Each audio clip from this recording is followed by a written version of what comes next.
নমস্কাৰ বন্ধুসকল, আজি মই সুমিলা ৰংহাংপিৰ বিষয়ে কিছু কথা ক'বলৈ লৈছোঁ। সুমিলা ৰংহাংপি যিজনী ছোৱালী দুবেলা দুমুঠি ভাতৰ কাৰণে কাৰ্বি আংলং ঠাইৰ পৰা আহি আমাৰ ইয়াত মানুহৰ ঘৰত বন কৰা বা কাম কৰা হিচাপে আৰু লগতে নিজৰ পঢ়া-শুনাটো শিক্ষাটো আগবঢ়াই নিবৰ বাবে ইয়াত কাম কৰি আছেহি।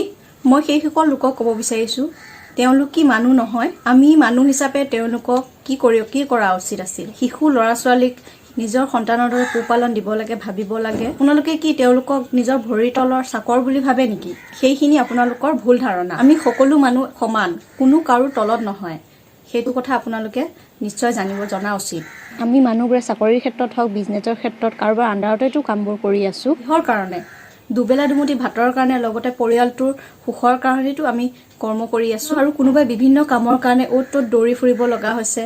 সেইখিনি কিহৰ কাৰণে কৰিছোঁ? নিজৰ পেটৰ ভাতৰ কাৰণে, হয়নে নহয়? তেন্তে আমি কেনেকৈ কাৰোবাৰ মানুহৰ ওপৰত হ'ব পাৰোঁ? সকলোতো সমান মানুহ ন? সকলোৱে নিজৰ নিজৰ ঠাইত নিজৰ কৰ্মত সকলোৱে সৰু, সকলো সমান বুলি ভাবিব লাগে। তেওঁলোকেও নিজৰ জীৱনটোৰ কাৰণে বন কৰা হিচাপে কৰ্ম কৰি খাটি আহিছে। এজন বাপেকি বয়সৰ, এজন ককায়েকৰ বয়সৰ মানুহ হৈ সেই কামটো কৰিবলৈ আপোনালোকৰ অলপো লাজ নালাগিল? কি পাপ কৰিছিল তাই? কাম কৰি খাই আছিল কাৰণে সেইটোৱে কি তাইৰ কাৰণে পাপ নেকি? আপোনালোকৰ দৰে অসুৰী মানুহক এইবোৰ জ্ঞান দি কি লাভ আছে? আপোনালোক মাত্ৰ ফাঁচী কাঠৰহে উপযোগী। তাৰপিছত আৰু এটা ঘটনা, বাপেকে নিজৰ জীয়েকক অপচেষ্টা চলাইছে। আপোনালোকৰ দৰে মানুহ জীয়াই থকাৰ একো মূল্য নাই। বাপেক আৰু জীয়েকৰ এটা পবিত্ৰ সম্পৰ্ক আপোনালোকৰ দৰে মানুহে বদনাম কৰি দিছে। এইবোৰ মানুহ জীয়াই থকাৰ কোনো অধিকাৰেই নাই। এইবোৰৰ দৰে নৰপিশাচ যাতে পুনৰ উৎপন্ন নহয়, তাৰ বাবে আমি সকলোৱে মাত মাতিব লাগিব।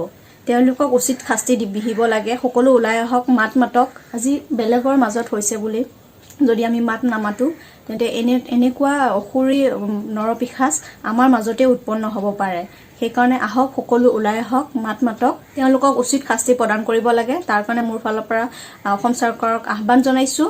আৰু যোৱাকালিৰ যি ভূমিকম্পই ৰূপ লৈছে, ভয় নাখাব, আতংকিত নহ'ব, সতৰ্ক হৈ থাকক, লগতে পৰিয়ালটোৰ কাষতে থাকক, ভালে থাকক। ধন্যবাদ। জয় আই অসম।